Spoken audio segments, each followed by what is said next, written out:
आप सब यहाँ पर उपस्थित हुए, इसके लिए आपका सभी का आभार। हमारे इस प्रेस वार्ता में हमारे सहयोगी सुरेश सिंह जी, मनीष गोनियाल जी, पंडित जी सदानंद जी, अखिल तोमर जी, नवीन चौहान जी और तमाम हमारे साथी।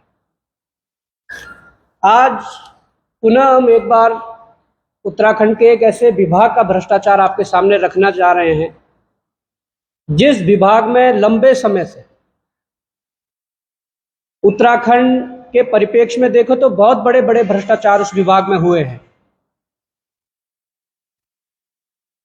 मैं कहना चाहता हूं कि आज हम जो बात कर रहे हैं वो हम पीएमजीएसवाई जो विभाग है, प्रधानमंत्री ग्राम सड़क योजना, उस विभाग का जो भ्रष्टाचार है वो कुछ तथ्यों के साथ आपके सामने रखना चाह रहे हैं।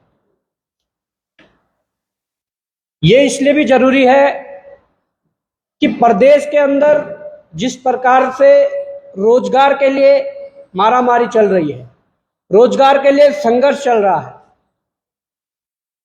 उस स्थिति में हमारे जो नौजवान, चाहे वो वैश्विक महामारी कोविड के बाद से विदेशों से अपने गांव आ गए हैं, बड़े शहरों से गांव आ गए हैं, या जो मेहनत कर करके थक गए थे, जिनका हक लोगों ने मारकर उन्हें हमेशा एक आध नंबर से बाहर होना पड़ा, वो सभी नौजवान आजकल आज के तारीख में स्वरोजगार की राह पकड़े हुए हैं।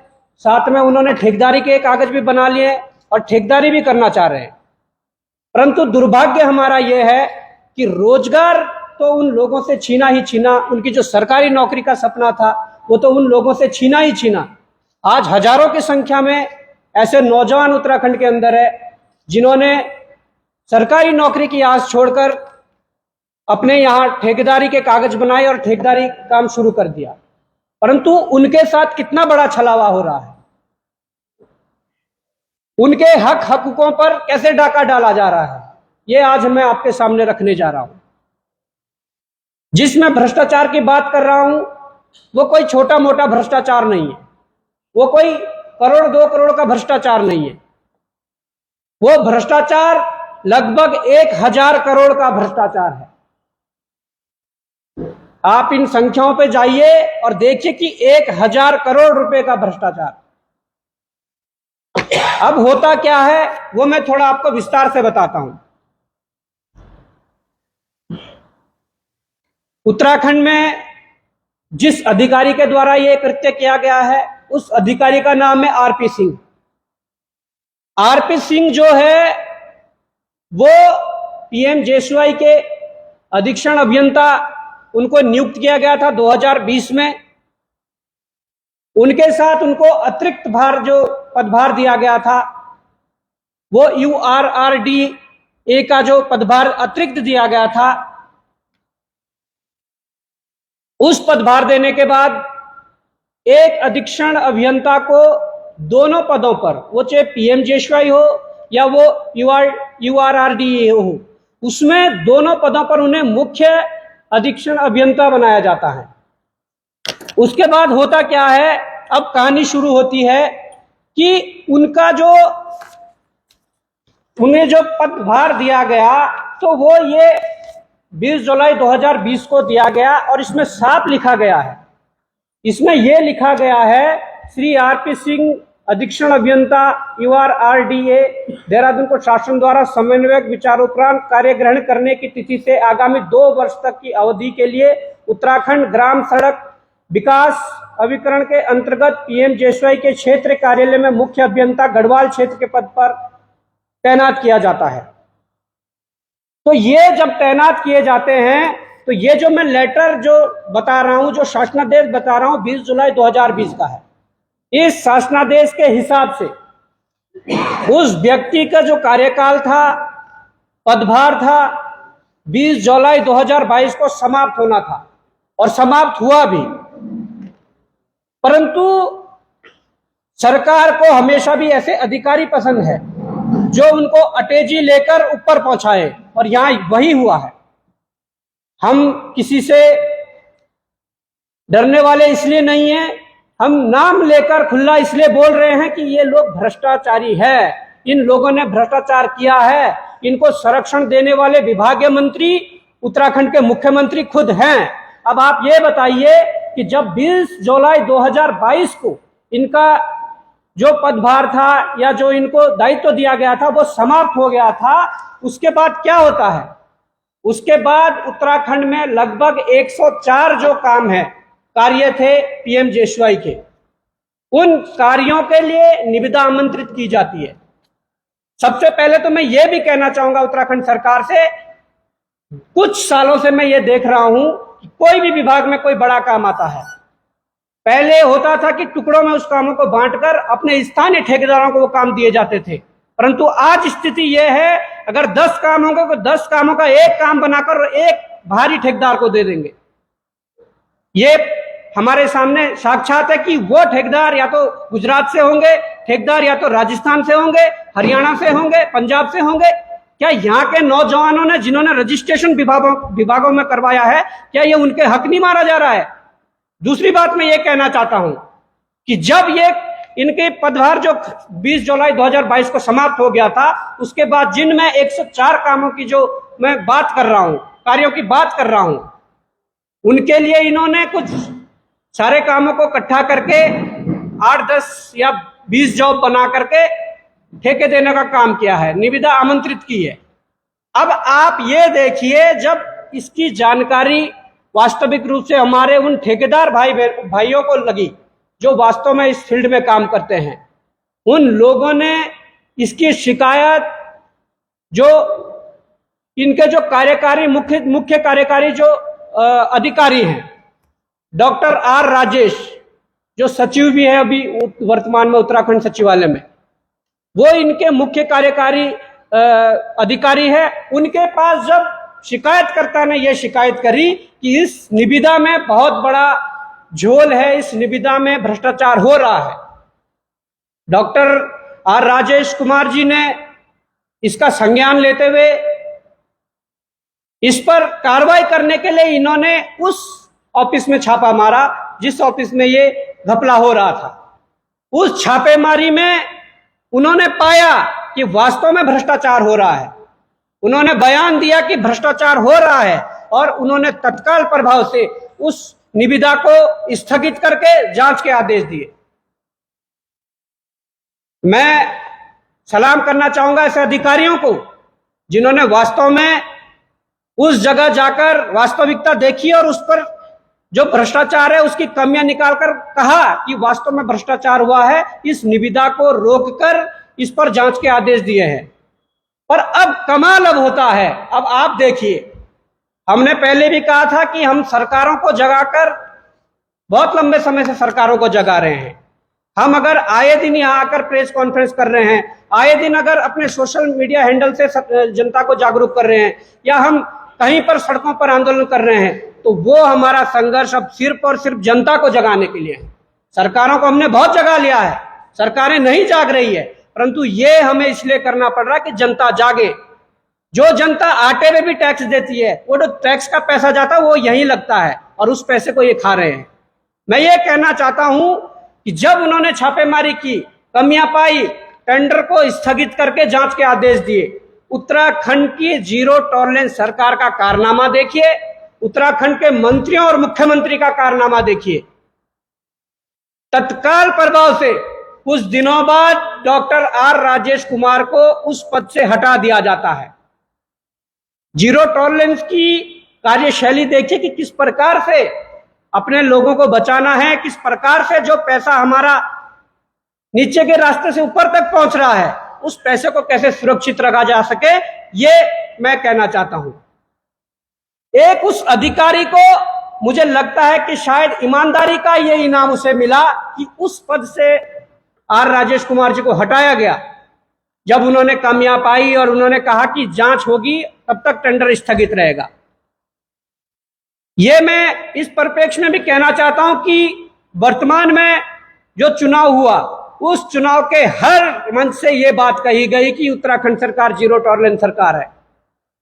उस चुनाव से हर मंच से यह कहकर वोट मांगा गया कि उत्तराखंड सरकार जीरो टॉलरेंस सरकार है और आपके हित में काम कर रही है।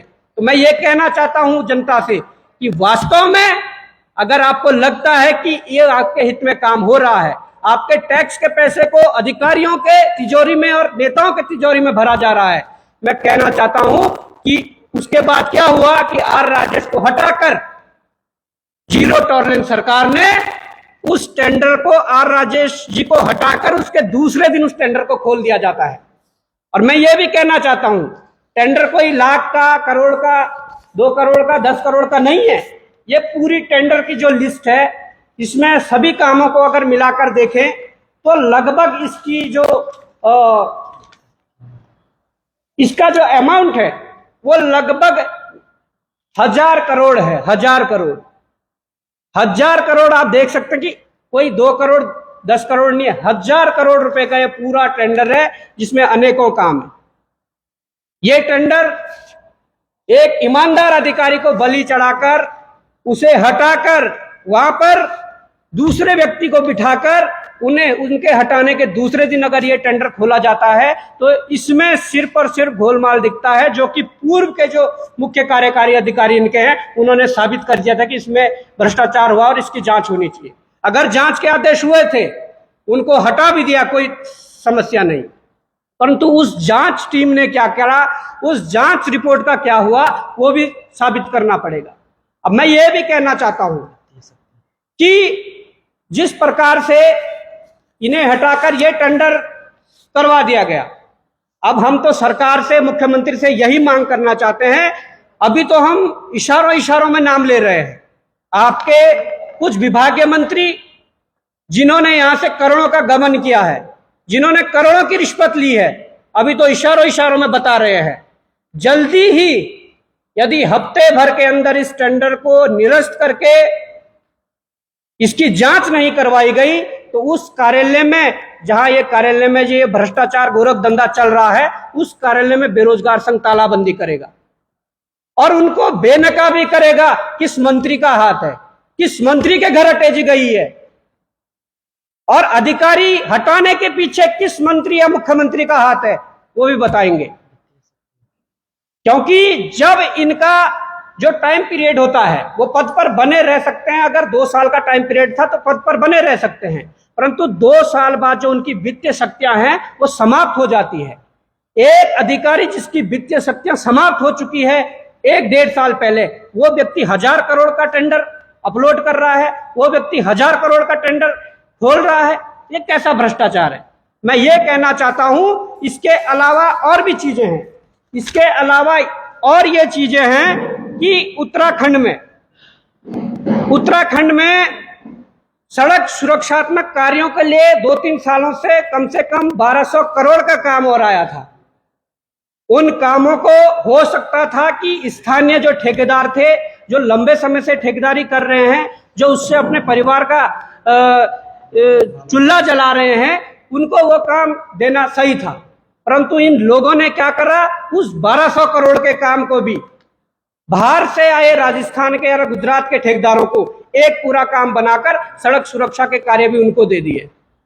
अगर स्थिति ये रही तो उत्तराखंड के जो हमारे ठेकेदार भाई हैं, उनको मैं आज ये बता देना चाहता हूं कि आप लोगों के रहते हुए अगर विभाग और हमारी सरकार इस प्रकार के कारनामे कर रही है तो वो दिन दूर नहीं होगा जिस दिन हमारे इन भाइयों के आर्थिक संकट इन पर आएगा।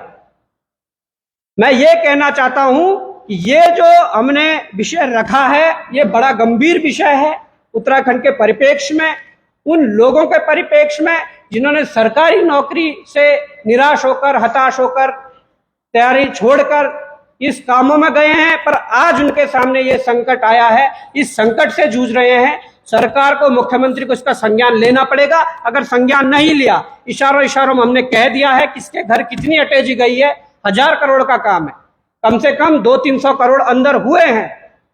किसके घर अटैची गई है, किसके घर क्या गया है, अगर हफ्ते भर 10 दिन में इस टेंडर को निरस्त करके इस पर जांच नहीं बिठाई गई, उस कार्यालय में तालाबंदी उत्तराखंड बेरोजगार संघ करेगा। वही भाई, इसमें इशारों में क्यों बात हो रही है? ये खुलकर के नाम क्यों नहीं लिया जा रहा है उस विभागीय मंत्री का जिसके द्वारा ये काम किया गया?